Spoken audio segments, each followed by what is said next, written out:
On a rainy night, Kim Hyun-soo, a fourth-year law student at the police university, was using his own strength to fight against several men in black. They all had weapons, and soon Hyun-soo was stabbed in the stomach. However, he continued to fight back, striking while trying to escape to the street. As he reached the road, he took something out and put it in his mouth. But in a moment of carelessness, he was hit by a truck and thrown onto the pavement. Nearby, a phone rang, displaying a call from his grandmother. However, Hyun-soo couldn't answer. He had passed away on that rainy night. His death would trigger a new conflict. 9 years later, at the police university entrance exam interview, when the examiner asked the candidates why they had applied to the police university, other candidates spoke of their mission and responsibility, all with great enthusiasm. However, Professor Choi kept yawning. When it was Yoon Kang's turn to answer, she frankly said that she never wanted to be a police officer when she was younger. From the age of 10, Yoon Kang's dream had changed constantly, from being a singer to a snack vendor. However, each of her dreams lasted only a short time before changing, until Yoon Kang reached high school. Yoon Kang's mother invited the son of her close friend to tutor Yoon Kang. Dushan's handsome appearance struck Yoon Kang's teenage heart. Hearing that Dushan was about to attend the police university, Yoon Kang immediately changed her ambition and decided to take the police university entrance exam. Nothing is more inspiring than pursuing love. But when asked by the examiner who inspired her to pursue this dream, Yoon Kang quickly changed her answer to Professor Choi. Yoon Kang said she had watched a documentary about Professor Choi and even brought out a book he had written. This praise was indeed directed at the right person, and Professor Choi couldn't help but smile. After the interview, Yoon Kang called her mother and talked about her plan to flatter Professor Choi to get extra points. Then, Yoon Kang took a commemorative photo with the police university. At this moment, a male student accidentally appeared in the picture. This handsome young man was named Seung-hyun. He was also a candidate for the interview today. That evening, Seung-hyun met up with his friends. One of his friends said he was going to use his travel money to buy a luxury handbag for his girlfriend. But soon after, he saw his girlfriend walking hand in hand with another man, laughing and talking happily. This was probably a pretty big pair of horns on the guy's head, because everyone could see it. Seung-hyun and his friend followed the girl and her new boyfriend into a hotel room. After Seung-hyun rang the doorbell, the young man thought it was the pizza delivery guy and opened the door. Realizing he had mistaken the person, he closed the door again. At that moment, the girl in the room called out, confirming for Seung-hyun's friend that it was his girlfriend, who then pushed the door open and charged in. The girl, caught red-handed, immediately left, and her boyfriend ran after her to stop her. She said they had broken up the previous week and had nothing to do with each other. But Seung-hyun couldn't bear to see his friend humiliated, so he argued with the girl, calling her a gold digger. At this moment, Yoon Kang was called by her mother to deliver food and passed by. Seeing Seung-hyun calling her sister a gold digger, she immediately rushed to protect her sister. Yoon Kang argued with Seung-hyun, and while they were arguing, the new boyfriend appeared and joined the fight.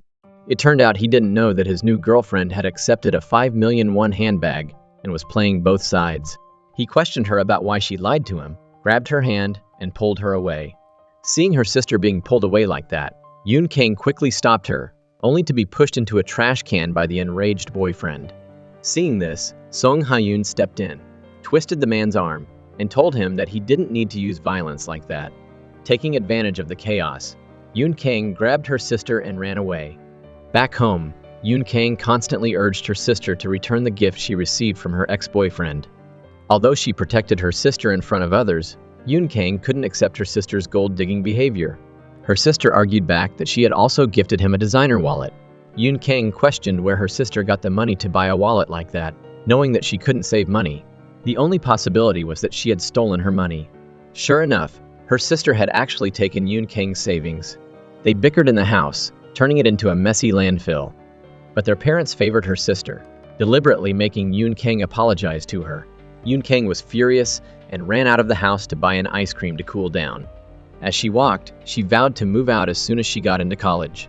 Halfway down the road, she bumped into Dushan. The anger in her heart instantly transformed into a pink bubble. They chatted as they walked, and Dushan walked Yoon Kang home. Before parting ways, he gave her a gift box filled with candies. He hoped Yoon Kang would pass the exam and attend the same university as him. This motivated Yoon Kang to study harder for the upcoming police university entrance exam. On the day of the exam, both Yoon Kang and Seung-hyun tried their best to do well. However, on the day the results were announced, Yoon Kang received a notification that she had failed the exam, while Song Hyun had achieved the highest score. Seung Hyun's mother was very happy and immediately called his father, a high-ranking police officer. But when he heard that his son had topped the exam, he didn't seem too excited.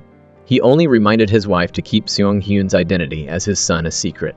The first-year students at the police university had to undergo a rigorous 2-week special training session before entering formal classes. Many new students would drop out because they couldn't handle this special training. Sure enough, the first day's physical training under the scorching sun left everyone exhausted. Finally, when the sun began to set, the new students were allowed to disperse back to their dorms. But just as they were about to get ready for bed, they received another announcement: roll call at 10 p.m. Even while showering, everyone had to quickly wash off the soap and stand at their beds, waiting for inspection. Even their answers to the dorm manager had to be short and clear. It felt as if they wanted to mold each police university student into steel. But under such high-intensity training, there were always those who couldn't keep up. During the next day's training, another student wasn't feeling well and kept making mistakes. She was punished in front of everyone by the instructor, but she couldn't complete the punishment he had given. She was pale and sweating profusely. Seung Hyun, standing on the sidelines, couldn't stand the instructor's lack of compassion, so he boldly raised his hand and pointed out that the girl wasn't feeling well. But the instructor, with an icy gaze, asked the girl if she felt okay, saying if she wasn't, she could rest. While the words sounded concerned, they felt like a knife to her throat. If she answered that she wasn't feeling well, her training performance would suffer. So the girl insisted to the instructor that she was fine and could complete the task. Seung Hyun didn't back down. He boldly spoke up, asking who in this atmosphere would dare admit they weren't feeling well. The instructor now realized that Seung Hyun was a thorn in the side of the new students. He went on to talk about the duty and responsibility of a police officer, lecturing Seung Hyun. If a police officer is saving someone, can they give up because they are not feeling well? Seung Hyun then countered with a question: if a police officer gets sick, who will protect them? That night, the other male students in the dorm were discussing today's incident, where Seung Hyun had challenged the instructor. While they all admired Seung Hyun, they still felt he shouldn't have insulted the instructor. Because of that, the instructor would definitely make life harder for Seung Hyun, and he might even bring trouble to those around him. Seung Hyun bumped into the instructor in the hallway and they passed each other. Later, the instructor called Seung Hyun back and answered his question from earlier that day. He said that a police officer has no one to protect them, so they can only make themselves stronger. The police university requires such intense training that anyone who can't handle it can drop out. The next day, the sick student dropped out. She didn't want to cause any more trouble. After seeing her friend off, her roommate looked at the empty bed next to her, wondering who would be moving in next. At that time, Yoon Kang was attending her high school graduation ceremony, but she was still upset about failing the university entrance exam and didn't feel like celebrating. Just as her family was taking a commemorative photo, Yoon Kang received a call from the police university notifying her that she had been accepted and should report for admission the next day. This made Yoon Kang extremely happy. She grabbed everyone in her family and danced around in circles. The next day, Yoon Kang arrived at the female dorm. Since the other new students were in training, she was the only one in the room. Yoon Kang opened the window and enjoyed the fresh air of the police university. Coincidentally, a delicious aroma wafted from the cafeteria across the street, and Yoon Kang cheerfully ran down the stairs to the dining hall. On the way, she accidentally bumped into Seung Hyun. After Seung Hyun picked up her glove, they looked at each other, and both realized they were the ones who had clashed a few days earlier. Yoon Kang greeted Seung Hyun, but he was still upset about what happened with her sister, so he criticized her and her sister's actions. Yoon Kang also defended her sister. Fortunately, just as they were about to argue, a senior called Yoon Kang away. The dorm manager took Yoon Kang to meet her roommates. During lunch, Yoon Kang excitedly told her roommates about how she got a last-minute spot at the police university. But her roommate told Yoon Kang not to get too excited because she hadn't experienced the hardships of training yet. Just as they were talking happily, Han-na stood up and left. Han-na's attitude was incredibly cold and dampened everyone's mood. Ari wished they could get moved to a different room after training, so they wouldn't have to share a room with Han-na anymore. However, Han-na was incredibly knowledgeable. During the criminal psychology class, she introduced the meaning of the university logo with ease. Finally, the class ended, and the students breathed a sigh of relief, stretching and getting ready to leave. Suddenly, a stern order came from the back of the classroom, instructing everyone to stay seated. The instructor walked to the podium and demanded that those who had been caught napping during the lesson stand up. The students stood up one by one, but Yoon Kang looked around and remained seated. The manager approached Yoon Kang, asking why she wasn't standing. Yoon Kang didn't realize that the senior sitting behind her had actually seen her nearly fall asleep, but she insisted that she hadn't dozed off. The manager reprimanded her and yelled at her to stand up. The manager ordered those who had been caught napping to leave and start their punishment. After hitting them with a baseball bat, the instructor went to Yoon Kang and asked if she knew why she had been brought to this training session. Yoon Kang, like a fearless lamb, still declared that she hadn't fallen asleep and that the senior had misunderstood. But in this police academy, the instructor and senior's words were law. Even if she were innocent, she had to humbly accept it. Hearing this, Yoon Kang clenched her fists. She was resentful, but had to swallow it down. At that moment, a book on the bookshelf emitted a red glow. A hidden camera inside the book had recorded the scene of the student being punished. Late at night, the 4 members of Seung Hyun's dorm were incredibly hungry. Their minds were filled with thoughts of steaming noodles. Dae-il said he had passed by the food storage room earlier and seen many noodles inside. The idea of instant noodles appealed to everyone's taste buds, so they decided to go steal some. But as they stepped out of their room, they ran into the night patrol.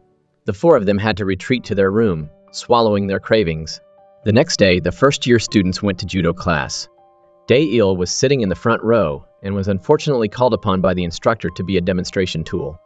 Dae-il was thrown to the ground by the instructor, experiencing immense pain, but he didn't dare cry out and went back to his seat.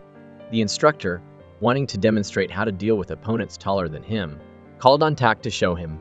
Tak, surprisingly, was a master. He defeated the judo instructor with absolute strength.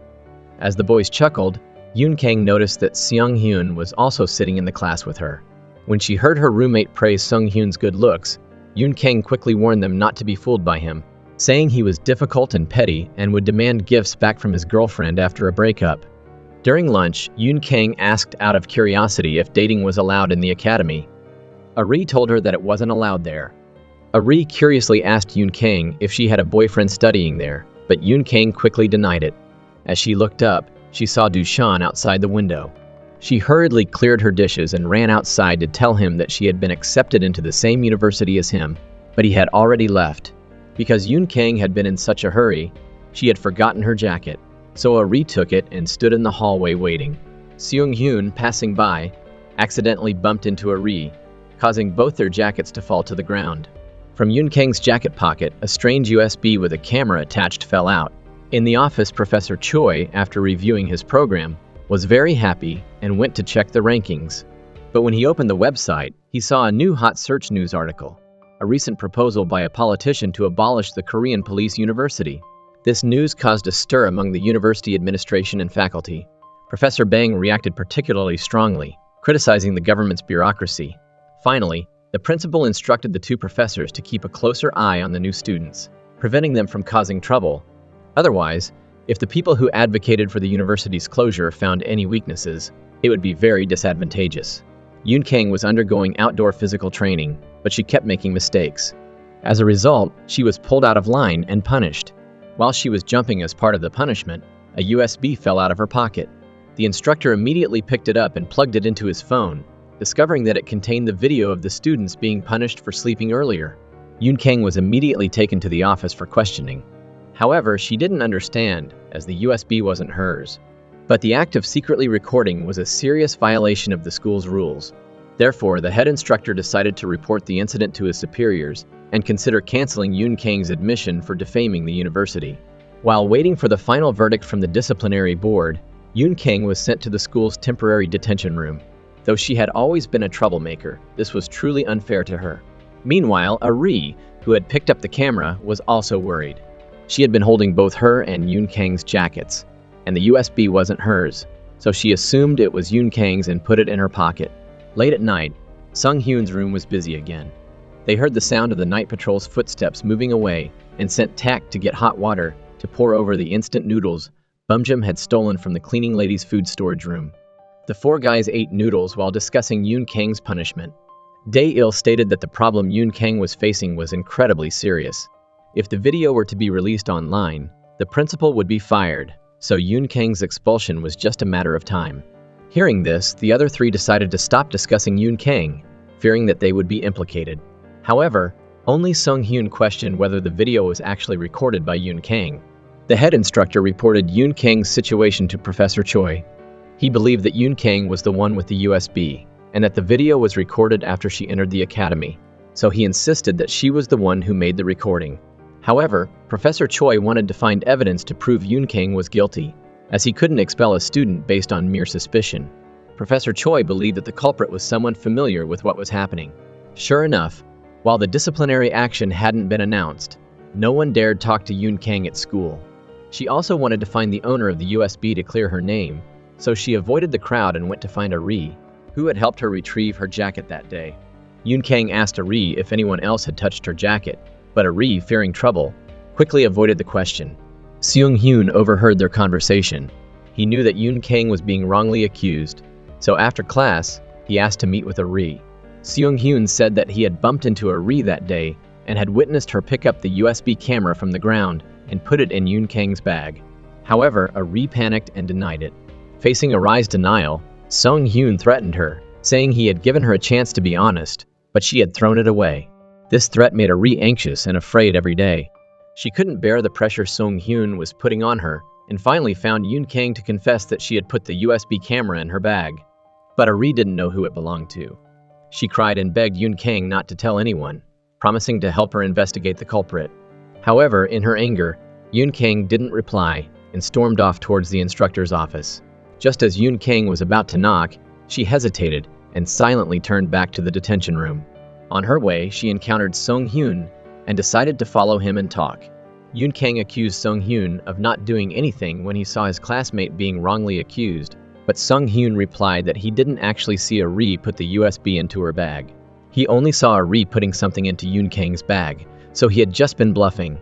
Seeing Seung Hyun's capabilities, it was like Yoon Kang had found a lifeline.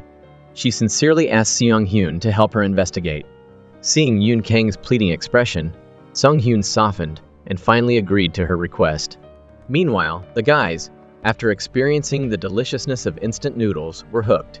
Instead of waiting until late at night, they sneaked into the storage room to steal 4 cups of instant noodles. However, soon after, the cleaning lady showed up. She was known as the Sherlock Holmes of the academy. To investigate the noodle thieves, she smeared each cup of noodles with fluorescent paint and tracked them using the marks. Faced with undeniable evidence, the 3 guys knelt down and admitted their wrongdoing. At that moment, Seung Hyun was in the room with Yoon Kang, analyzing the time frame of the USB camera's appearance. Seung Hyun came up with a theory. Maybe the USB had already been in the jacket pocket. Perhaps the culprit didn't intentionally put it in Yoon Kang's bag, but everyone had accidentally taken the wrong jacket. In the women's changing room, everyone's jackets were stacked on top of each other, so this scenario was also possible. Yoon Kang recalled the scene in the changing room and finally focused on Ha-na. Sure enough, taking advantage of the darkness, Ha-na went to a secluded part of the academy and reported the missing camera to a mysterious man. To investigate Ha-na, Yoon Kang snuck into the dorm room and searched through Ha-na's belongings. Eventually, she found a charging cable under Ha-na's pillow. However, at the same time, Ha-na was also heading back to the dorm. Suddenly, the door opened, and Yoon Kang was startled. Ha-na returned to the dorm, and as she flipped the lights on, saw Yoon Kang sitting at the table, searching for something. Ha-na noticed the disturbance in her closet and suspected something was amiss. She went to check for the charging cable under her pillow, but couldn't find it. Yoon Kang stopped pretending and confronted Ha-na directly, asking if she was the one who secretly recorded the video. Without a word, Ha-na grabbed the charger from Yoon Kang's hand. Yoon Kang ran to the instructor's office and reported Ha-na. Facing Professor Choi's interrogation, Ha-na claimed the charger was for her mobile phone and pulled out her phone. She said she had secretly used her phone during training in case her sick mother needed her urgently. But Professor Choi wasn't fooled. He noticed that the charger plug was different from the mobile phone charger, and that it fit the USB camera's plug. Professor Choi asked Ha-na where she got the USB. Seeing that Ha-na wouldn't answer, Professor Choi asked her to unlock her phone and dial the last number she had called, but no one answered. Seeing this, Ha-na explained that her mother had taken her medicine and probably gone to sleep early. Professor Choi, unable to get any information from Ha-na, decided to convene a disciplinary board meeting, demanding that Ha-na explain herself in front of everyone. Earlier, A man had given Han-na the USB camera and phone, instructing her to secretly record as requested and charge the USB camera after 8 p.m. Even though Han-na didn't know why, she obediently followed his instructions. Catching the culprit, Yoon Kang was overjoyed. She also expressed her gratitude to Seong-hyun. As for why Han-na had followed the instructions of this stranger, Yoon Kang had no idea. The next day, a disciplinary board meeting began. Professor Bang, after stating Han-na's crime, ruled that she be expelled. Hearing this, Han-na stated that if the school decided to expel her, she would no longer have to maintain a good image for the police university. Instead, she would upload the video to various websites or file a petition about the violent actions. Professor Choi proposed to overturn the expulsion punishment for Han-na and reform the police university's education system. Verbal abuse and the use of punishment at the training center also needed to be rectified. Professor Bang disagreed, arguing that children these days were spoiled, and gentle words or lenient treatment were useless. Only the current method of forceful suppression could make students obey. The two professors argued, neither willing to yield. Finally, the principal decided to resolve the issue according to Professor Choi's suggestion. The police's reputation had not been good in recent years, so they shouldn't create more negative publicity. Ultimately, Han-na's punishment was probation for 3 months. Yoon Kang was upset. How could she be almost expelled for something she didn't do, while Han-na, who had secretly recorded, only got 3 months of probation? Yoon Kang went to find Han-na and demanded an apology, but Han-na insisted she had done nothing wrong. She said everyone had taken the wrong jacket, and the situation had escalated because of it. The punishment was the school's decision, not hers. If Yoon Kang was dissatisfied, she could go find the principal and question him. Yoon Kang went to find the instructor, but he reprimanded her for causing trouble in the school, saying it would affect the morale of the other students. Yoon Kang is baffled by the disparity in punishments between the two students. While the coach is equally confused, they can only accept the school's decision. Later, the coaches gather the new students at the sports hall for an evening training session. As Han-na is the only one staying in the control room, someone leaves her a message on her door. However, the note falls to the floor and is swept away. Yoon Kang finds the note and sticks it back on Han-na's door, not knowing that she's already returned and is in her room. Han-na misses the training session and is punished by having to run 30 laps around the training room. She manages to complete the task and then drags herself back to her position. However, her strength gives out and she faints on the floor. She is quickly taken to the hospital. Yoon Kang reflects on the situation and believes Han-na probably didn't see the note, which is why she was late for the session. Moreover, while Han-na was being punished, Yoon Kang heard a coach telling her to stop. But the head coach wanted to continue, wanting to teach Han a lesson. Yoon Kang grows increasingly angry. The next morning, Yoon Kang files a complaint with the principal. Professor Bang, on the other hand, argues that it's normal for students to faint during training. Yoon Kang argues that the punishment the previous night was malicious, stating that physical punishment won't make students better police officers, but will only make them more rebellious. Yoon Kang is protesting the unfairness of the training system, but the principal argues that injustices are common in society and even more tragic than what happened at the school. Yoon Kang tries to continue arguing but is kicked out of the principal's office by Professor Bang. Yoon Kang wants to change the school system, but realizes that he can't do it alone, and instead, all the new students will be punished by the coaches. Yoon Kang stood up and confessed that she had filed a complaint with the dean. The coach, in a flash, stormed over to her and kicked her hard in the leg. Despite the pain, Yoon Kang stood tall and clearly explained her complaint. She was protesting the coach's abusive and violent behavior. The coach was furious. He wanted to rant at Yoon Kang, but Sung-hyun intervened. The coach, still seething, ordered Yoon Kang and Sung-hyun to do push UPS, while everyone else stayed in the same position. Time ticked by, and the two students remained defiant. They refused to obey. Seeing their classmates struggling, Yoon Kang was about to give in, but Seong-hyun stopped her. Seong-hyun loudly recited the police academy's oath, stating that, as a police academy student, they would never tolerate injustice. Yoon Kang joined him, reciting the oath alongside. Then another student, named Tak, stood up, and one by one, the other students joined them. They were no longer willing to follow the coach's orders. All the students refused to train for 2 days and penned a letter demanding a change to the current training methods. News of the situation leaked out, and reporters reached out to the Public Relations Office, requesting information and an interview with the dean. Faced with this overwhelming pressure, the dean finally agreed to change the way the police academy operated. abandoning the harsh military-style training. The students chanted Yoon Kang's name, celebrating the success of their protest. The reforms meant that new students no longer had to endure the harsh training. They were now welcomed into the police academy. The freshmen and their trainers had a celebratory dinner together. Yoon Kang couldn't take her eyes off Dushan, whom she had a crush on. Unfortunately, he was surrounded by other girls, making it impossible for her to approach him. When she saw him leaving, she quickly followed behind. To her dismay, she witnessed Dushan being affectionate with a female trainer. Heartbroken, Yoon Kang collapsed to the ground. She didn't realize that Dushan had noticed her. He called out her name, forcing her to pretend that she had just stumbled upon them. Dushan knew his secret relationship had been exposed. He pleaded with Yoon Kang to keep it a secret, explaining that if their relationship was discovered, they would both face disciplinary action from the academy. Although Yoon Kang was deeply upset, she outwardly agreed to his request. Her first day as a police academy student coincided with the shattering of her dreams of dating her senior. Yoon Kang sank into sorrow, drowning her heartache in alcohol. She accepted any offered drink, downing them in a single gulp. She wanted to numb herself, to forget her broken heart. After just a few drinks, she became drunk and started acting out. Thankfully, Sung Hyun appeared and carried her back to their dorm. However, as soon as he lifted her, she threw up. Seung Hyun had to take her to the bathroom, clean up after her, and then carry her back to her room. The next day, Yoon Kang was hungover and couldn't wake up on time for her class with Professor Choi. He reprimanded her, reminding her of the reason she had chosen to attend the police academy. He then assigned her a project, to write a report about her goals for the next 4 years.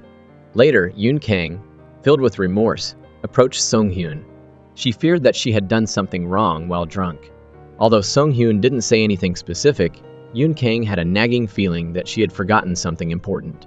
The freshmen started their university life, and the dorms were reassigned. Yoon Kang and Han Na were placed in the same room.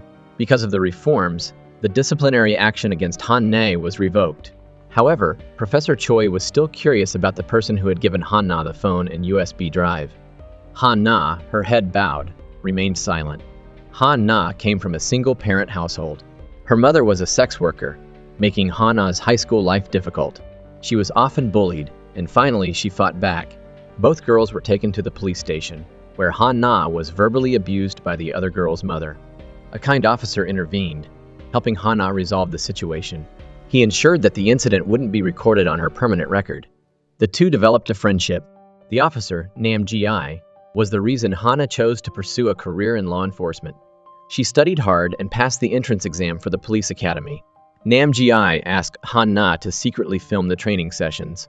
Turns out he was investigating a bribery case from years ago involving high-ranking officials, including Sung Hyun's father.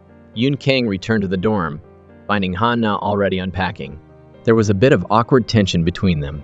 Han Na wanted to keep to herself, so she asked Yoon Kang to respect her space and avoid talking to her. If Yoon Kang needed to communicate, she could leave a note. Discouraged, Yoon Kang went to the library to work on her report. She saw Dushan and the female trainer laughing and chatting together. Yoon Kang grabbed her laptop and tried to leave, but tripped over a power cord and fell. The library was silent, and everyone turned to look at her. Seung Hyun, who was also there, followed her. He brought her some ointment and a bandage. Yoon Kang felt disheartened. Her college life wasn't what she had expected. She even considered dropping out. Seung Hyun angrily confronted her, reminding her that she had encouraged her classmates to fight against violence. But now she was about to give up. He left without another word. Seung Hyun recalled the night Yoon Kang was drunk. She had mistaken him for Dushan, calling out his name and revealing her hidden feelings. It was the weekend, and students were allowed to go home to visit their families. Seung Hyun was dragged along by his friends to a blind date, but it didn't go as planned. Suddenly, a robbery took place on the street.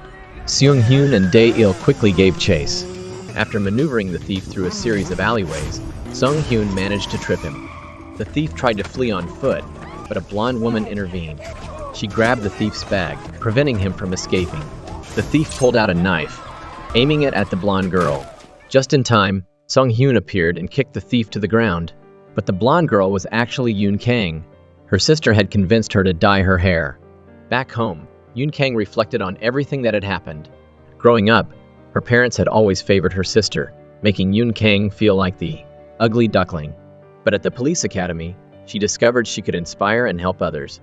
The gratitude she received brought back her confidence. She decided to stay and continue her studies. Seung-hyun smiled as he saw Yoon Kang return to her familiar black hair. When everyone gathered for a delicious meal, Yoon Kang noticed Han Na looking lonely and brought her a snack.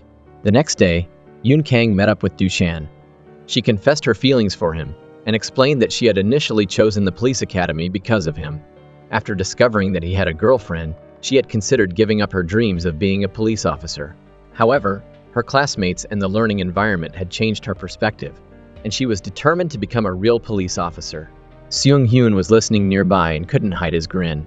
But first, loves are hard to let go of.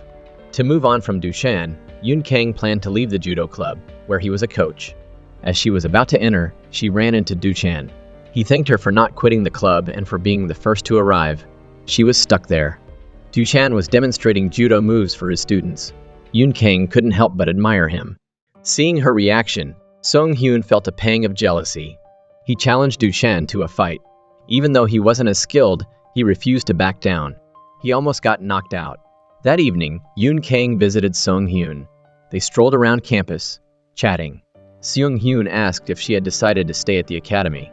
Yoon Kang replied that she was still undecided about becoming a police officer and needed more time to figure it out. They noticed a magnolia tree in full bloom. Yoon Kang excitedly asked Seung-hyun to take a picture of her with it. Seung-hyun's photography skills were disastrous, and Yoon Kang laughed, teasing him that he must have never taken pictures of his girlfriend before. Ari organized a blind date, but only 4 guys showed up. Right now, it was just her, Dudong, and Yoon Kang. Yoon Kang had an idea. She tried to get Han-na to join the group date, but Han-na coldly rejected her offer. The day of the date, Ari and Dudong were all dolled up, waiting for Yoon Kang. Dae-il walked by and couldn't believe his eyes.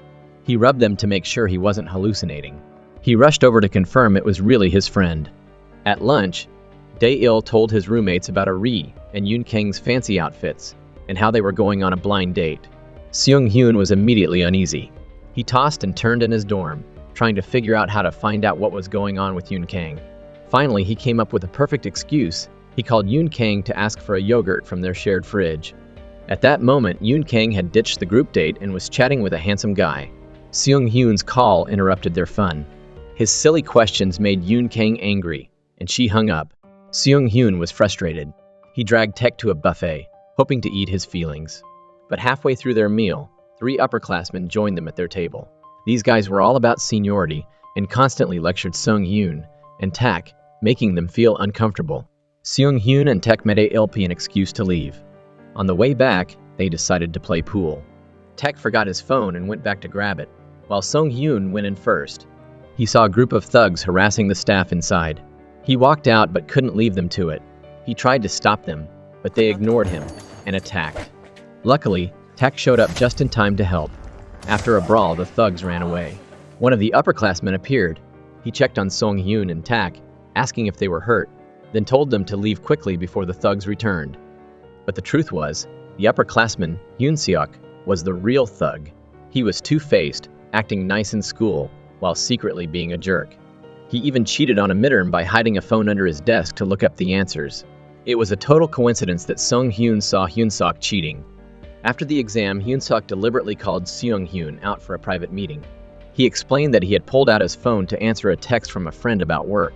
He pressured Seung-hyun to keep it a secret, and Seung-hyun, trusting his upperclassmen, agreed.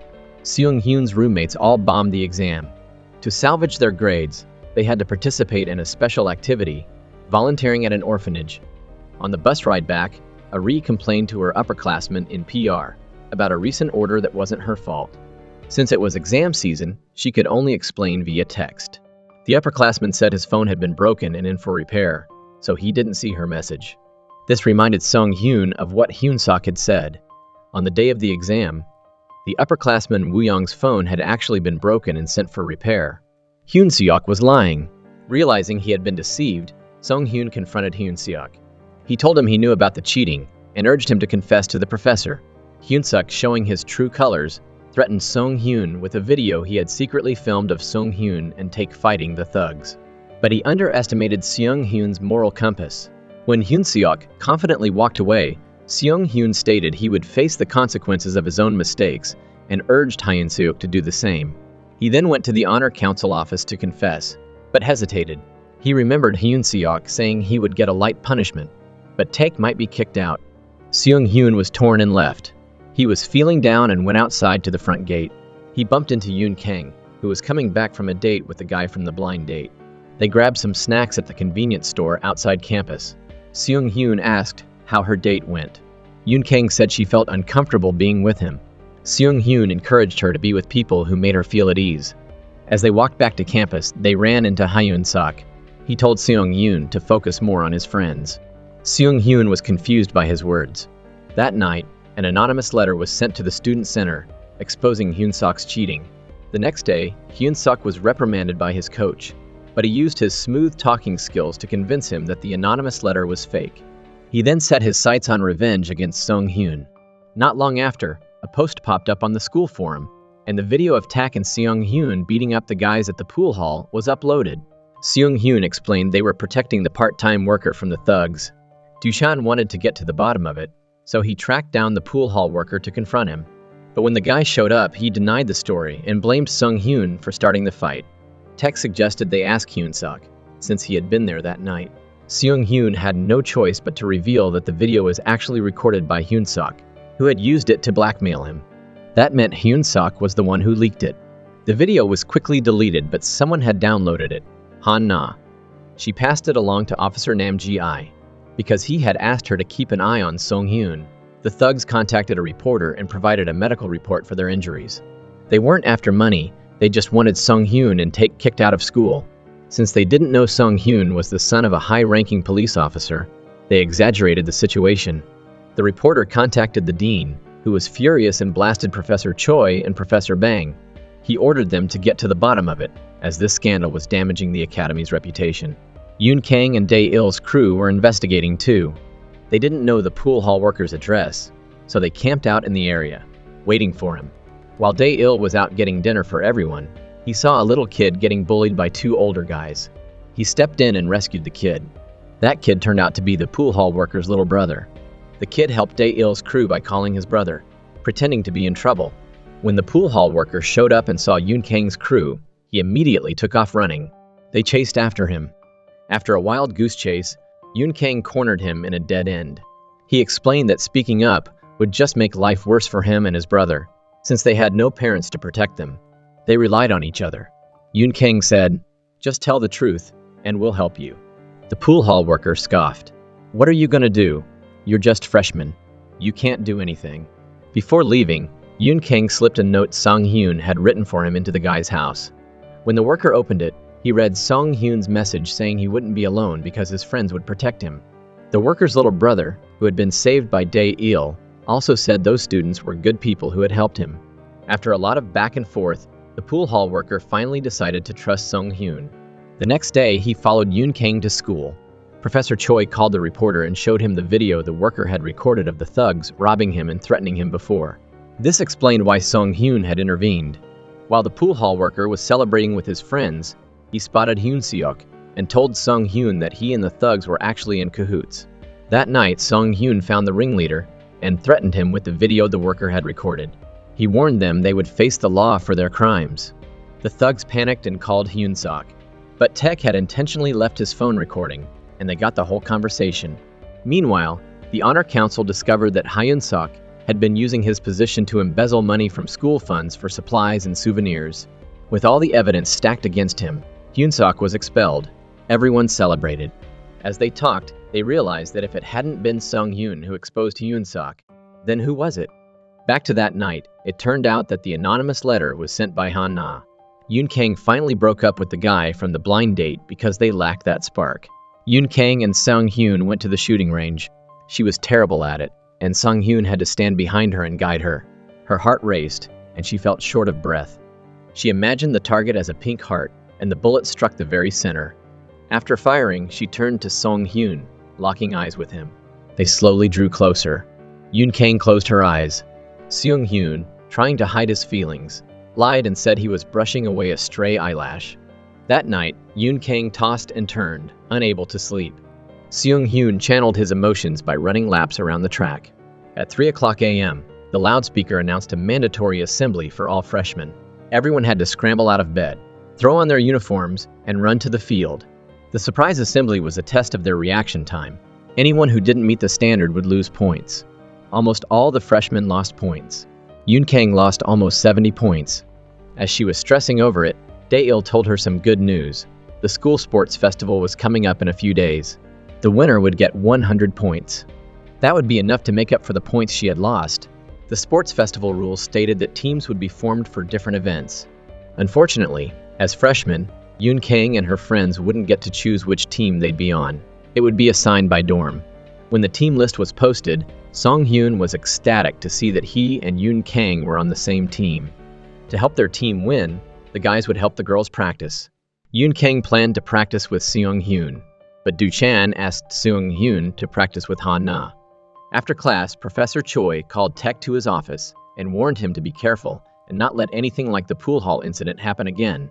When he asked about Taek's family, Professor Choi discovered that Taek was the brother of Kim Hoin-soo, a police academy student who had died 10 years ago. Professor Choi had been working on a drug bust in Seoul back then. He was impressed by Hoin-soo, who was about to graduate, and recruited him for the operation. But Hoin-soo ended up getting killed. At the time, Seung Hyun's dad was the head of the operation. To avoid responsibility, he claimed that the team had nothing to do with the student's death. Professor Choi was so disillusioned by the police system that he quit. On the training day, Taek volunteered to practice with Han Na instead of Seung Hyun. Seung Hyun texted Yoon Kang to meet up for practice.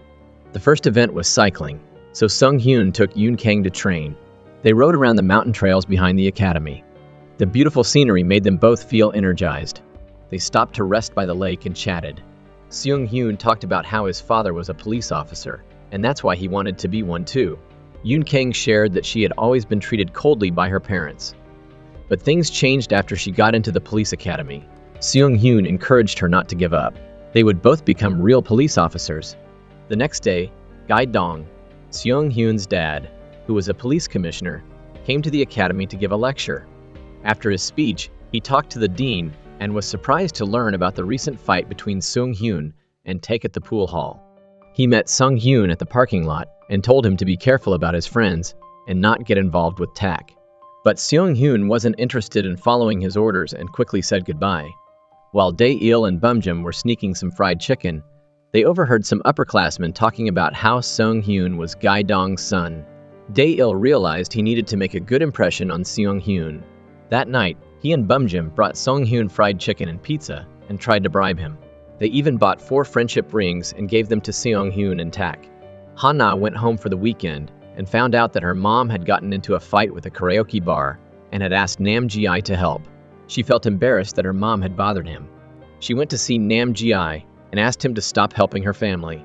She didn't want to owe him anything and end up being his errand girl.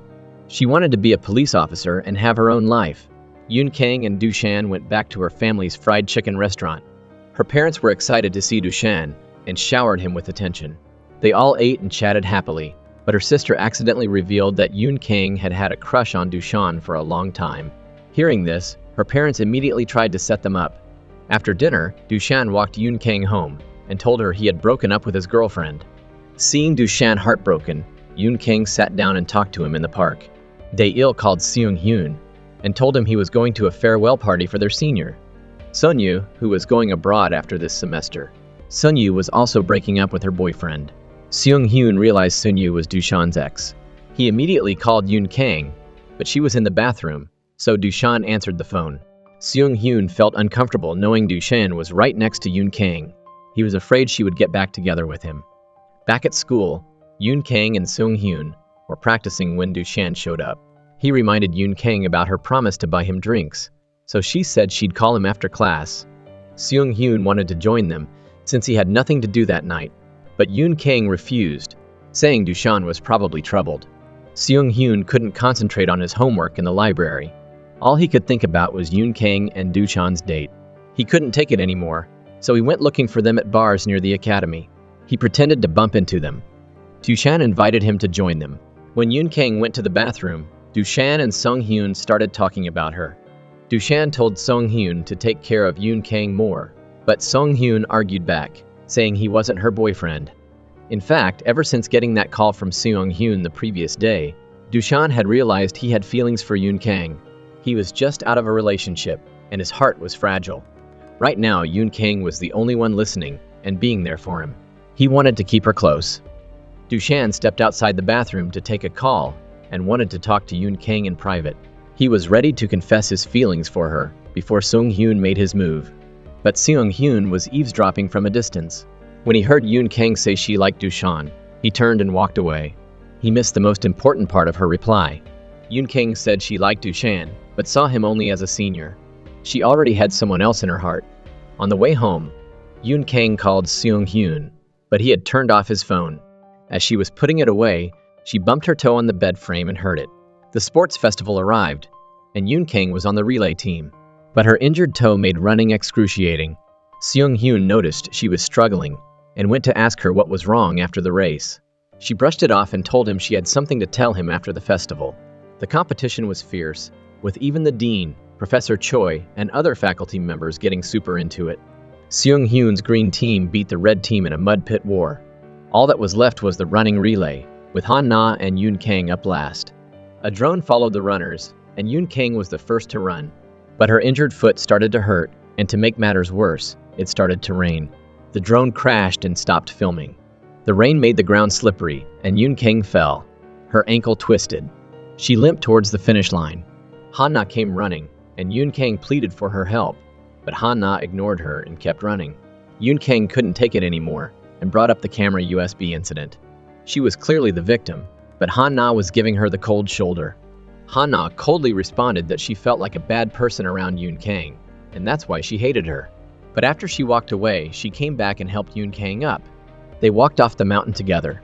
The red team had a runner cross the finish line, followed by other competitors. But Seung Hyun couldn't see Yoon Kang or Han-na. He remembered her injured ankle and was worried sick. He ran up the mountain with his friends. They found Han-na carrying Yoon Kang down the mountain. Everyone gathered around when they saw Yoon Kang hurt. She insisted on finishing the race and, with Han-na's help, limped towards the finish line.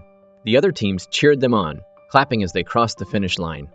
Han-na, out of breath, sat down and received praise for not abandoning her friend at such a crucial moment. Those words made Han-na's eyes well up. Yoon Kang reached out and took her hand. They let go of their past grudges and became friends again. Seung Hyun grinned. Yoon Kang wouldn't give up on anyone, and that was part of the reason he was so into her.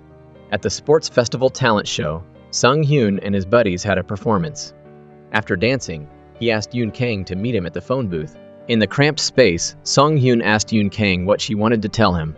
She stammered, about to say she liked him, when Sung Hyun beat her to it. He confessed his feelings and kissed her. Yoon Kang replied that she liked him too. That night, Taek and Ari finally talked about their feelings. Taek admitted he liked Ari, but she was surprised and wanted time to think about it before giving him an answer.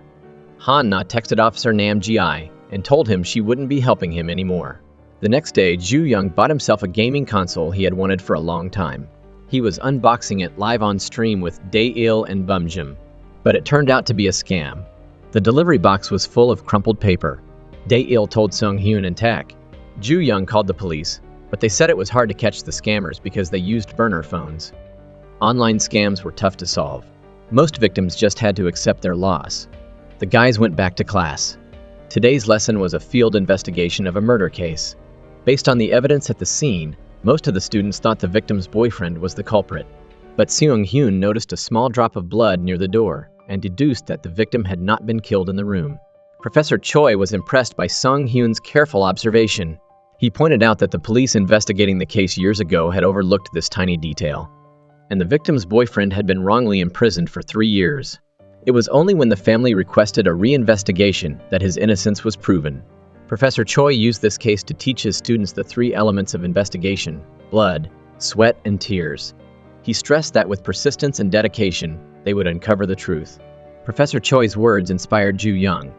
After class, she called Dae-il and Bumjim, and they decided to investigate the scam. Ju Young started by looking into the shipping address on the package. It was the weekend, and Sung Hyun and Yoon Kang were on the school bus together. They couldn't keep their hands off each other. Their love was sweet and almost too much to handle. When they got off the bus, Sung Hyun turned down an invitation from a senior so he could hang out with Yoon Kang.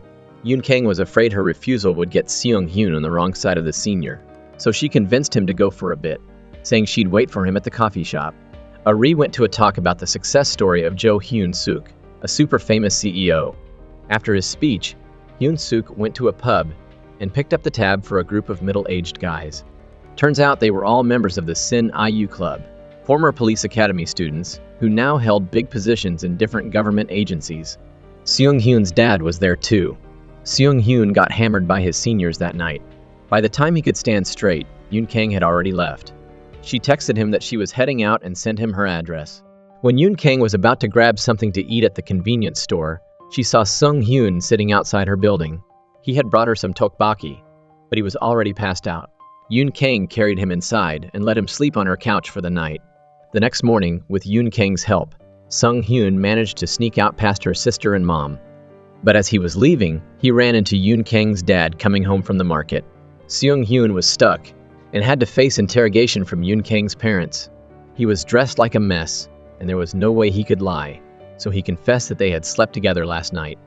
While Yoon Kang's parents were giving him a hard time, her sister revealed that Seung-hyun and Yoon Kang hated each other and would never date. Even though this was completely untrue, it did help clear their names. Nam Ji-I went to meet Han Na after receiving her text. He was furious about the police academy's corruption and let it rip. But Han Na interrupted him. She didn't want to listen or be bossed around anymore. She thanked him for his concern and care and walked away. As soon as Han Na left, Professor Choi sat down across from Nam Ji-I. He was going to try to convince Nam Ji-I to let Han Na go, since as a teacher it was his duty to protect his students. But Nam Ji-I, not mincing words, brought up Tak's older brother, Kim Hyun-soo, mocking Professor Choi for not protecting him back then. Haunted by that past, Professor Choi admitted he had been weak and incompetent then and couldn't save Hyun-soo. Now, he was determined to protect his students. Professor Choi knew Nam Ji-I hated the Sin U Club. He told him that it wouldn't be them who disbanded the club, but the kids who grew up in the police academy. Ju Young, Dae-il, and Bum Jem tracked down the shipping address and started looking for the exact location of the post office. The area was too big, so they asked their friends for help. Seung-hyun and Yoon Kang were learning to drive, and Ari and Taek were at school. Luckily, Bum Jem found the post office. After checking the security footage, they confirmed that the scammer, who wore a red hat, lived nearby and frequently went to that post office to package items. The three friends were taking a break when a truck suddenly pulled up. The driver was Yoon Kang, who had gotten lost while practicing driving. Seung-hyun, her coach, kept lecturing her, making Yoon Kang feel defeated and burst into tears. Seung-hyun felt guilty and awkwardly kissed her to comfort her. Ju Young and his buddies saw the whole thing. After they got out of the truck, they went into a convenience store to get snacks. They were surprised to see Ju Young, Dae-il, and Bum Jem there. The three guys were interrogating Yoon Kang and Seung-hyun about why they were together. Suddenly, the red-hatted suspect walked in, carrying a bunch of packages to ship. Ju Young and Dae-il immediately dropped the interrogation and went into action mode. They planned to surround the suspect, but he wasn't the mastermind, he was just being manipulated. Ju Young suggested calling the police, but the red-hatted guy was scared and apologized to everyone. He offered to pay Ju Young back. The guy behind it was terrifying. Whenever the red-hatted guy tried to quit, the mastermind would send him pictures of people beaten to a pulp as a threat. The red-hatted guy was afraid that if he called the police, he would end up like the people in the pictures. Yoon Kang felt sorry for the red-hatted guy. She thought he was also a victim. If they just took his money and let him go, the real scammer would keep scamming people. She convinced the red-hatted guy to give her the scammer's address and promised to catch him and get the guy out of the mastermind's clutches. But when the red-hatted guy set up a meeting with the scammer, Yoon Kang and her crew's cat and mouse tactics were immediately spotted. They ended up chasing the scammer through the streets and eventually lost him. Yoon Kang tried to call the red-hatted guy, but he wasn't answering. Seung-hyun drove Yoon Kang home. Before they said goodbye, they were about to have a little make-out session when Yoon Kang's sister walked in. The next day, the students went back to school. This week, they were assigned to different police districts for field training. Yoon Kang, Tak, and Seung-hyun were in the same group. Lieutenant Jin was assigned to mentor Yoon Kang. He was a tough guy and constantly nitpicked her mistakes. She had to be careful with her actions and follow his orders to the letter. Seung-hyun was assigned to clean the parking garage. Tak got a super nice female officer. While they were shopping for groceries, Tak ran into an old lady with Alzheimer's who mistook him for her grandson. They took her home. At her house, the female officer noticed a lot of young men's clothes, a guitar, a computer, and other things lying around. She asked the old lady about it, and she said that her grandson had been gone for a month. He only sent her the occasional text. The grandson, bruised and battered, was at an internet cafe. He was the red-hatted guy Yoon Kang had met earlier. Tak told Yoon Kang about the old lady and showed her a picture of her with her grandson, hoping she'd keep an eye out during her patrol. Yoon Kang took one look at the picture and recognized the red-hatted guy. She hadn't been able to get in touch with him. While she was on patrol, she spotted a jewelry store security camera and asked to see the footage. Yoon Kang quickly discovered that the red-hatted guy had indeed been beaten up by the scammer. Because it took time to check the security footage, she was late for her patrol and got scolded by Lieutenant Jin. But she didn't give up on finding the red-hatted guy. On her day off, Yoon Kang took a bus to the area where the red-hatted guy had been chased. She looked for security cameras to check. The school gatekeeper called Han Na and told her that someone wanted to see her outside the school. When Han Na got to the gate, a group of people surrounded her and asked where her mom had run off to. Then they tried to attack her. Luckily, Dae-il was walking by and saw Han Na. He and the school security guard stopped the group, giving Han Na a chance to escape. Han Na was scared and hid in a corner of the gym, terrified, and called her mom. But no one answered. Just as she was about to burst into tears, Dae-il appeared in front of her. She quickly wiped away her tears and hoped he wouldn't tell the others about this. Dae-il agreed. Yoon Kang once again came to the neighborhood where the red-hatted guy had been chased. She kept looking for security cameras and finally reached a crossroads. Because they were from the same police academy, the traffic officer agreed to let her check the camera footage. After checking the cameras at the intersections, Yoon Kang tracked down the car that had taken the red-hatted guy away. Seung-hyun called her, and she told him she had found the scammer's location. Seung-hyun and Tak immediately went to the address Yoon Kang had sent them. At the internet cafe, the red-hatted guy was being brutally beaten by the scammer. The scammer got into his car and drove off. Yoon Kang and her crew arrived just as he was leaving. They decided to bust into the internet cafe. They fought fiercely against two burly security guards. The scammer came back, saw what was happening, and took off running. Yoon Kang chased after him. She grabbed his hair and pulled him out of the car, but got knocked to the ground. He jumped back in the car and sped away. Yoon Kang called Lieutenant Jin. It turned out she had sent him pictures from the traffic cameras and had given him specific details. With this info, Lieutenant Jin followed the scammer's car, coordinating with Yoon Kang and Seung-hyun to trap the scammer in the middle of the street. The scammer was taken to the police station, and the red-hatted guy was finally rescued and reunited with his grandmother. They all got awards from the police academy for cracking the case. To celebrate, the group went to a club to party. While Seung-hyun was in the bathroom, he bumped into a girl. They accidentally grabbed each other's phones. Seung-hyun went back to his table and realized he had the wrong phone. He used Yoon Kang's phone to call his own number.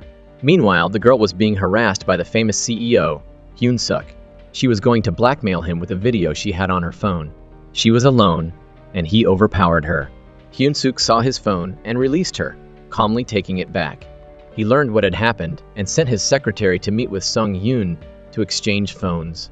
But the secretary recognized Seung-hyun as the guy who had hit Hyun Suk's car from the truck earlier. Seung-hyun and Yoon Kang had accidentally hit Hyun Suk's car during the chase after the scammer. They went to apologize, but Hyun Suk and the Sin-yu Club were tight, so they wouldn't make things difficult for the police academy students. Plus, he had already investigated and knew that Seung-hyun was Gai Dong's son, so he let it go. The next day, Yoon Kang and Seung-hyun were on a date when they bumped into Yoon Kang's sister. She was upset because her friend had swindled her out of 2 million won. Hearing that Seung-hyun and Yoon Kang had just been to a club, she showed them a picture of her friend and said she often went to the same club. She asked if they had seen her. Seung-hyun immediately recognized her as the girl he had bumped into. He called the secretary using the number on her business card to find out more about her, but the secretary said he didn't know. In reality, the secretary was at her house, searching through her backup files. Since the club night, Dae-il had been totally smitten with Han Na's amazing dance moves. Dae-il wanted to make a move on Han Na, but she didn't even respond to his texts. He decided to take everyone on a trip to the beach near Han Na's house, hoping to get her to come along.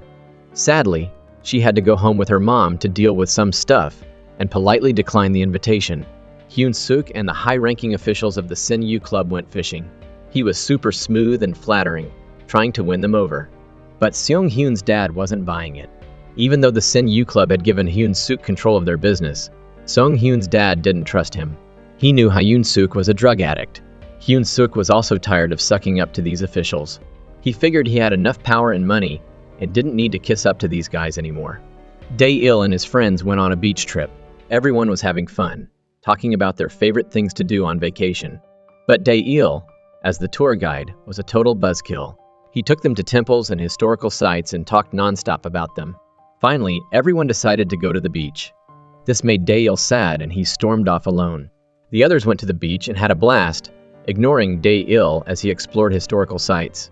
Seung Hyun found an excuse to separate from the group with Yoon Kang, enjoying their own little world. Yoon Kang asked him if Hyun Suk had mentioned that his dad was a police commissioner. Seung Hyun had to admit it, and Yoon Kang was totally surprised. Tak and Ari were sunbathing on the beach. Ari asked Tak about the scar on his lower back. He explained that he had gotten it from a fight with a senior in judo because he refused to take a dive. Then the seniors retaliated. Ari started crying. She hoped Tak would become a real police officer and end the corruption in the sport. Everyone was having a blast at the beach, but Dae-il was on the bus alone. He fell asleep and missed his stop. He quickly got off the bus and saw Han-na arguing with her mom. Han-na got slapped and turned around. She saw Dae-il across the street and, embarrassed, ran away. Dae-il chased after her, and they ended up at a cafe overlooking the beach. Han-na wondered why he always seemed to see her in distress, but Dae-il just said it was fate. Dae-il had actually been crushing on Han-na since training. He thought she was one of the prettiest girls, but she was always cold and rejected everyone's advances. It made him feel like she was always snapping at people. He didn't understand why until he saw her mom. It turned out Han-na was worried about her mom. She knew her mom was always causing trouble, but couldn't bring herself to abandon her or cut ties. Dae-il's words made Han-na finally let go of her tough exterior, and she started to cry. To help her feel better, Dae-il took her to hang out with their friends. At dinner, Han-na suddenly thanked him for everything he had done for her. This made everyone else suspicious that they were secretly dating, but Dae-il denied it. They raised their glasses, and Han-na smiled brightly. Yoon Kang was happy to see Han-na like this. She realized that whatever had happened between Han-na and Dae-il didn't matter as much as seeing Han-na smile. After dinner, everyone gathered around a bonfire and sang songs. At the same time, a car pulled up next to the lighthouse on the beach. Hyun Suk's secretary took a girl out of the car and left her on the side of the road, staging a scene like she had overdosed on drugs. The next morning, Seung Hyun and Yoon Kang woke up early to watch the sunrise. They both made wishes. Seung Hyun wished that they could watch the sunrise at the beach together every year for the rest of their lives. He gave Yoon Kang a necklace and a sweet kiss. On the way back to the hotel, they passed by the lighthouse and found the girl's body. The police arrived, and Seung Hyun and Yoon Kang, having found the body, had to stay and give statements. But when they were asked about their identities, Seung Hyun's name caught Officer Nam Gi's attention. He knew Seung Hyun was Gai Dong's son. Not long after, the results of the girl's autopsy were released. She had died of a drug overdose, and the kind of drugs she used were common in bars. Seung Hyun told Officer Nam Gi that he had met the girl at a bar. She had seemed scared and like she was being chased. But it was the secretary who had exchanged phones with Seung Hyun, not the girl. This made Officer Nam Gi immediately suspicious. He ordered his subordinates to investigate Hyun Suk's secretary. Dae-il, knowing that Han-na was struggling financially, decided to steal a stone from his father's collection to sell. But his father caught him. Dae-il panicked and dropped the stone, stepping on it. He went to the hospital and called Han-na, hoping she would feel sorry for him. But Han-na had been working as a tutor all summer to make money and didn't have much free time. She still chatted with Dae-il for a bit. After hanging up, Dae-il sent Han-na a text, hoping they could video chat soon because he wanted to see her.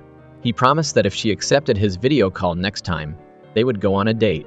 Everyone in the group heard about Dae-il's hospital stay and went to visit him. They all brought gifts, but none of them were what he wanted.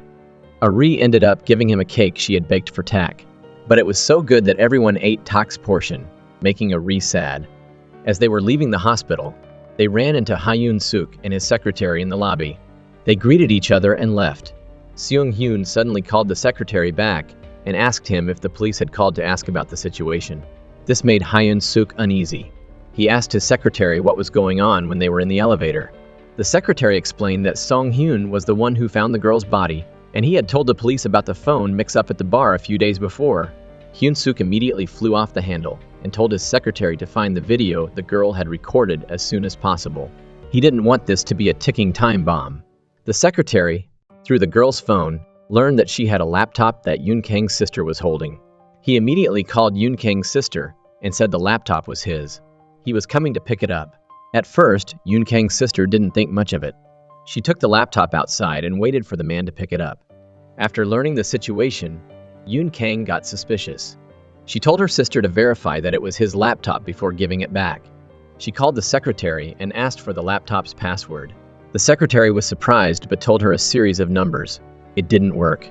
He didn't give up though, and sent his goons, disguised as internet technicians, to Yoon Kang's house.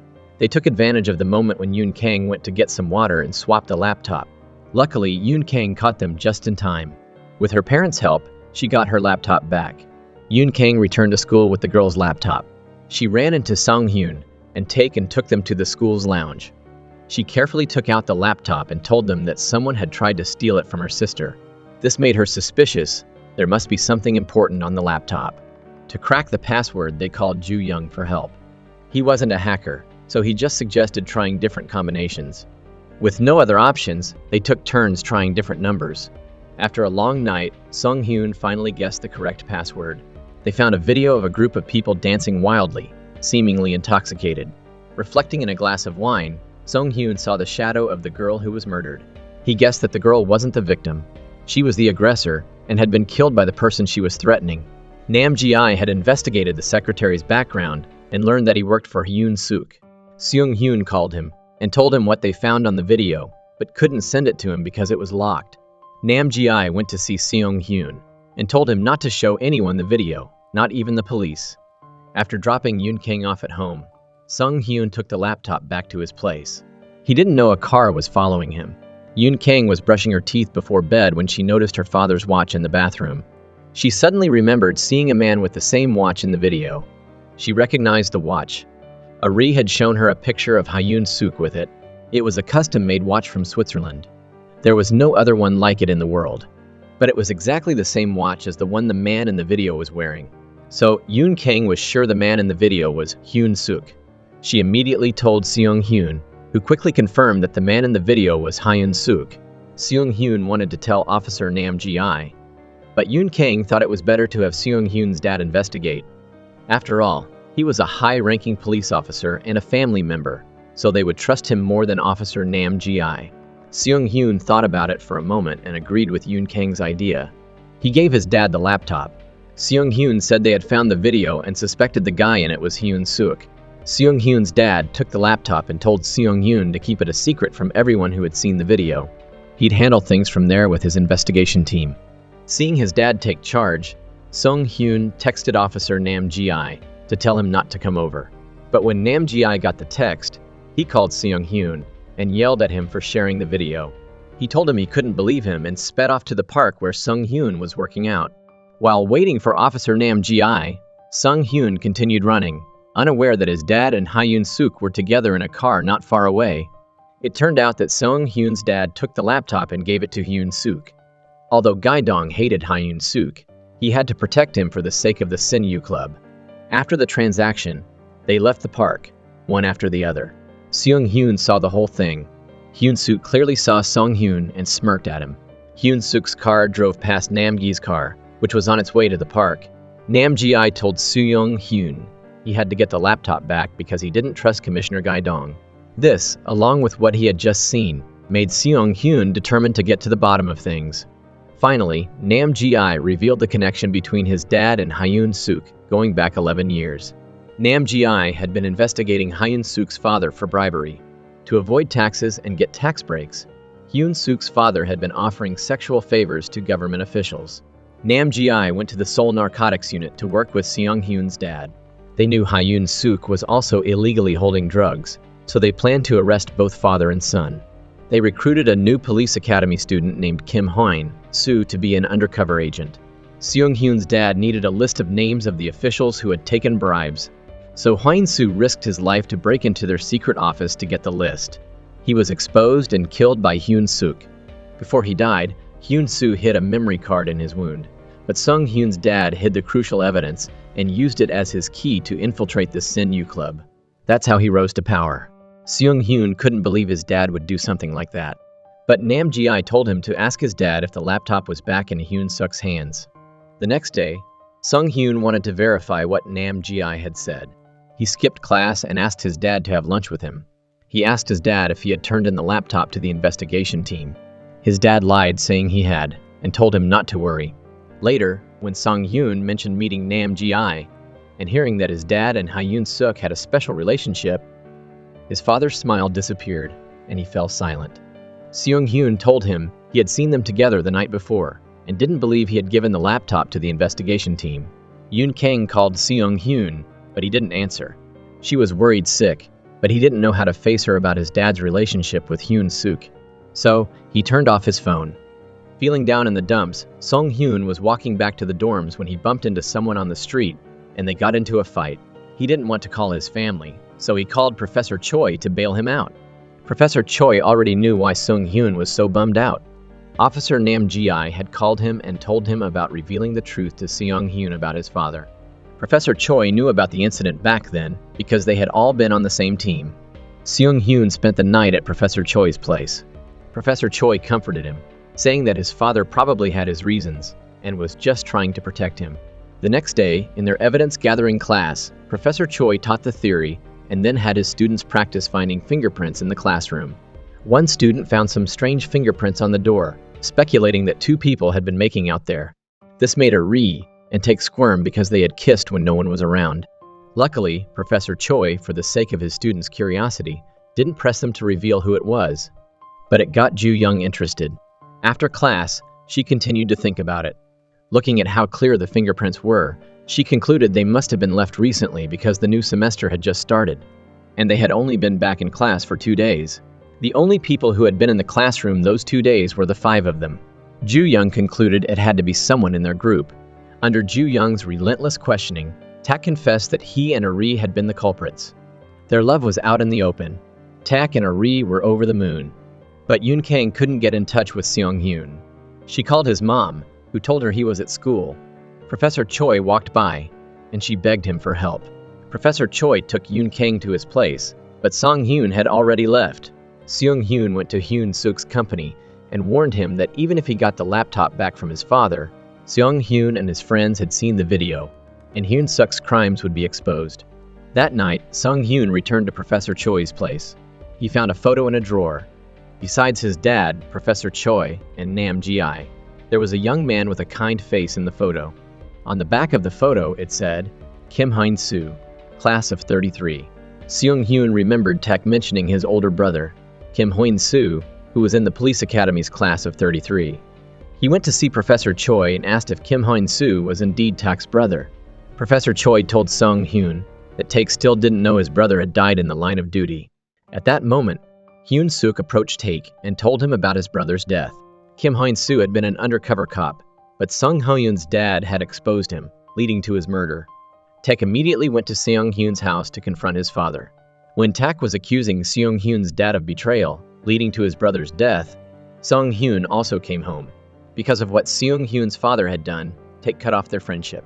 Seung-hyun was so disappointed in his father, his idol had completely fallen from grace.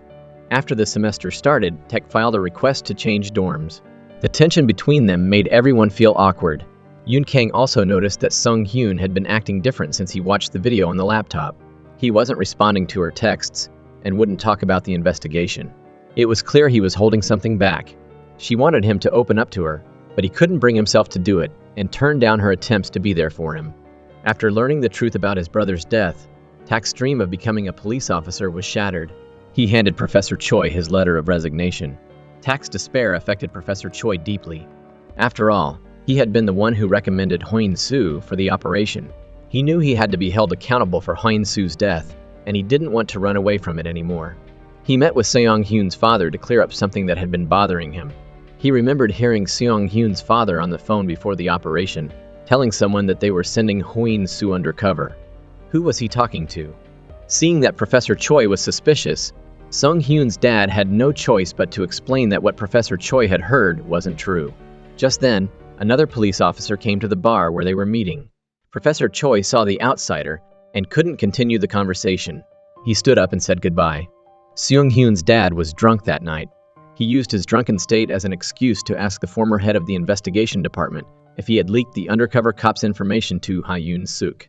You see, Seung-Hoon's dad had been the one who called the head of the investigation department to tell him about the undercover cop. The former head of the investigation department just laughed. These things didn't matter anymore. They had no choice back then because there were bigger names on the prostitution bribery list. Seung-Hoon's dad had wrestled with his conscience, torn between his honor as a police officer and his own benefit. But the list had so many high-ranking officers on it. To protect the police's reputation in the public's eye, Seung-Hoon's dad had chosen to go along with it. He didn't want to bring down innocent colleagues because of a few bad apples. Scared that Seung-Hoon and his friends would expose the video, Yoon Suk had ordered his secretary to keep a close eye on Seung-Hoon and Yoon Kang. He also bribed a student at the academy to spy on Seung-Hoon's group.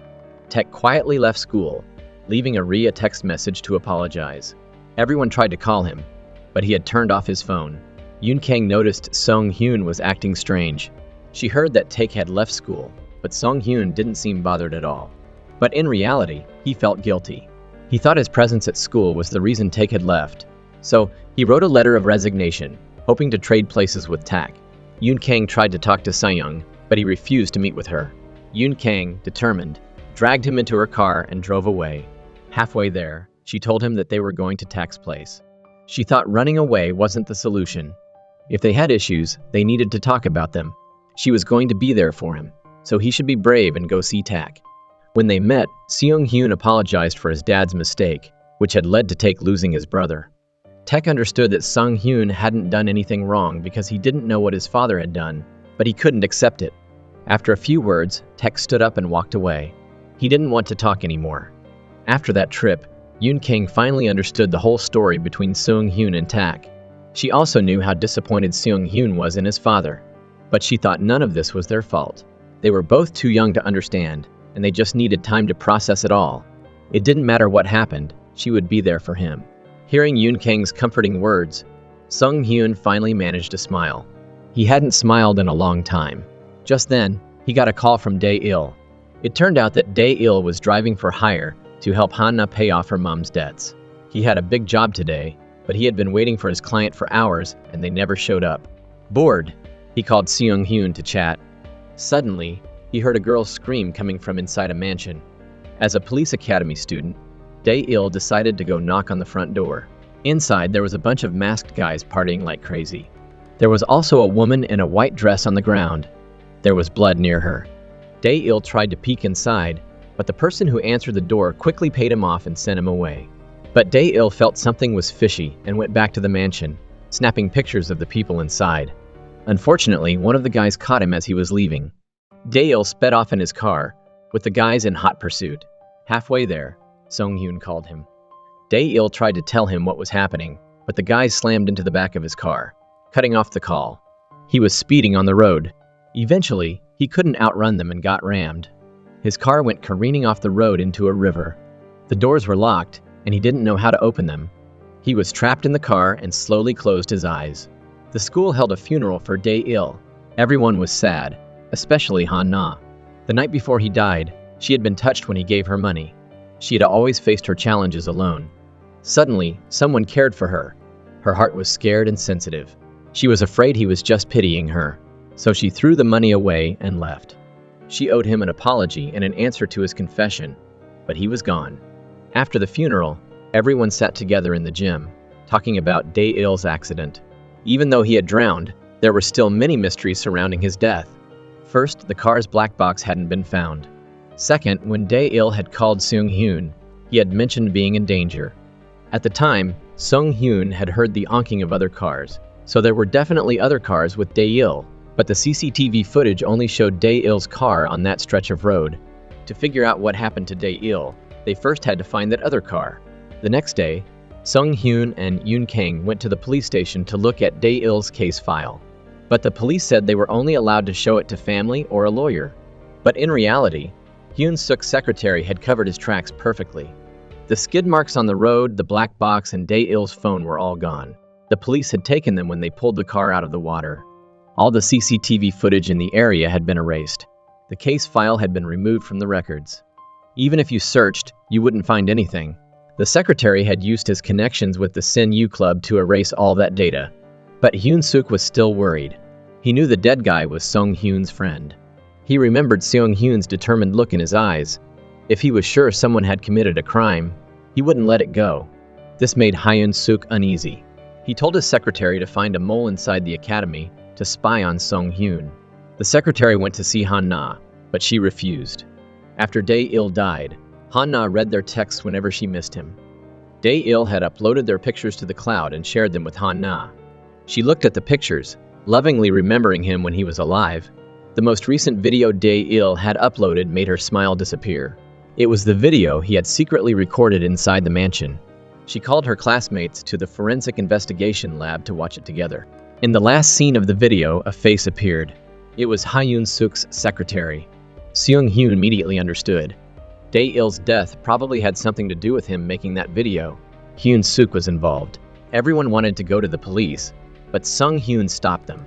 He knew Hyun Suk was tight with the cops. Then, Seong Hyun told them about the Sin U Club and Hyun Suk's connections to them. He also told them about the tension between him and Tak, and his dad's wrongdoings. Now everyone knew the truth, especially Ari. Finally, she understood why Tak had suddenly left school.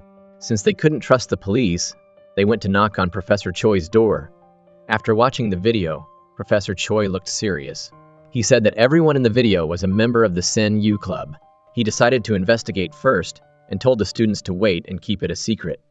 A week went by, and there was no news from Professor Choi. Everyone started to suspect he had become a part of the Sin U Club, so Yoon Kang decided they couldn't wait any longer. They had to act. The next day, the video from Dae-il's phone was leaked online. It went viral quickly because all the high-ranking officials were in the video.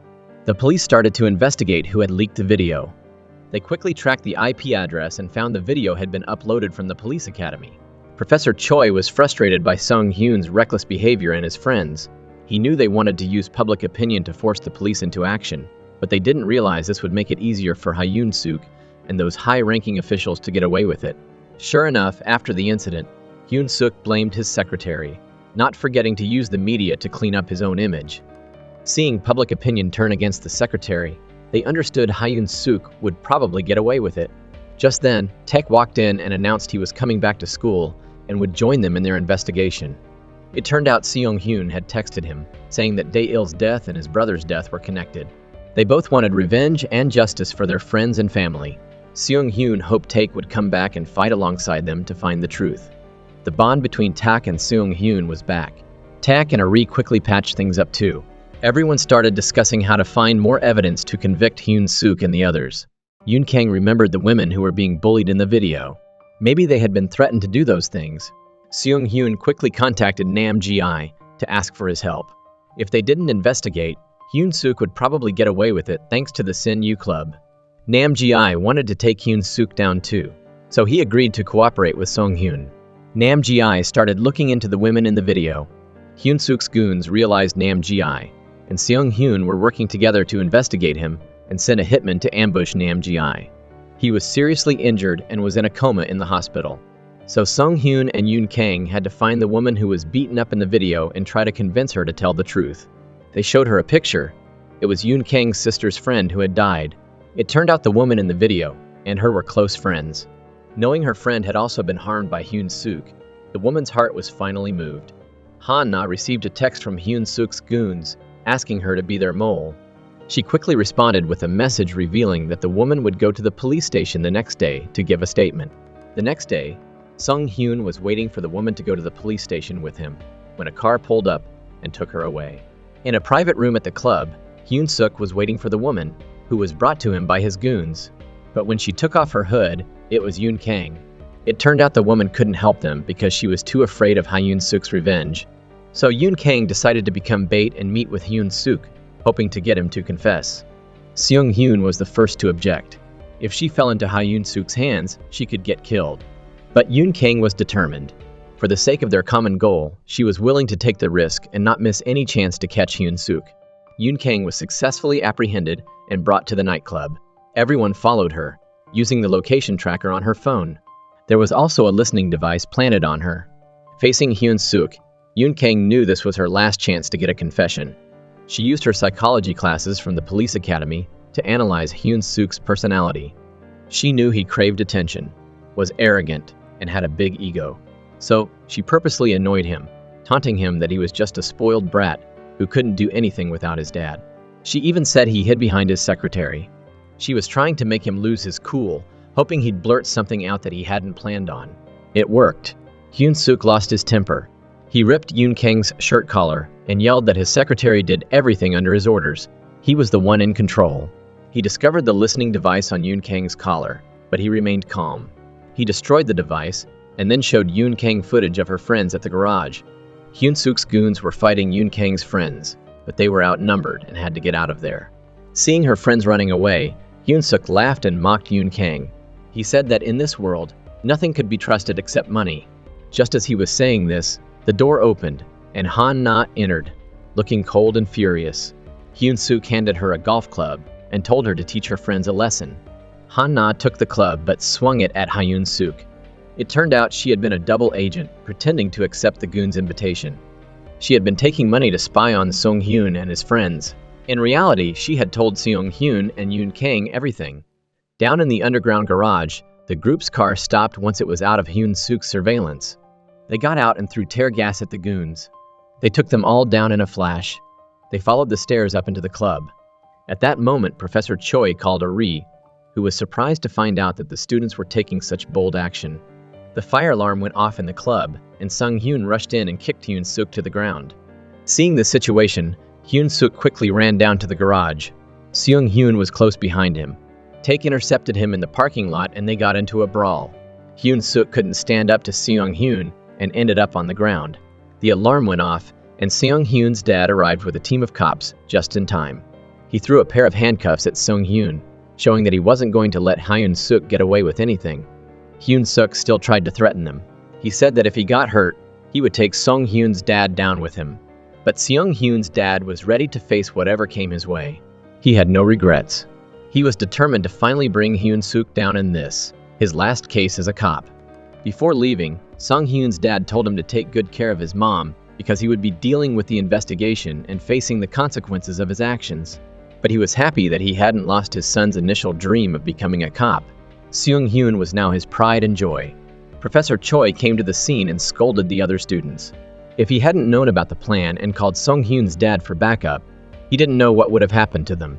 After Hyun Suk was arrested and interrogated, the high-ranking officials of the Sin Yu Club were also arrested one after another.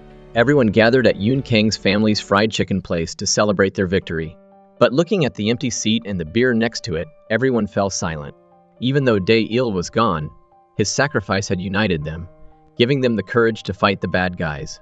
They had finally taken down those evil people. On TV, they saw Sung Hyun's father being interrogated. Seong Hyun felt uneasy and went outside to get some fresh air.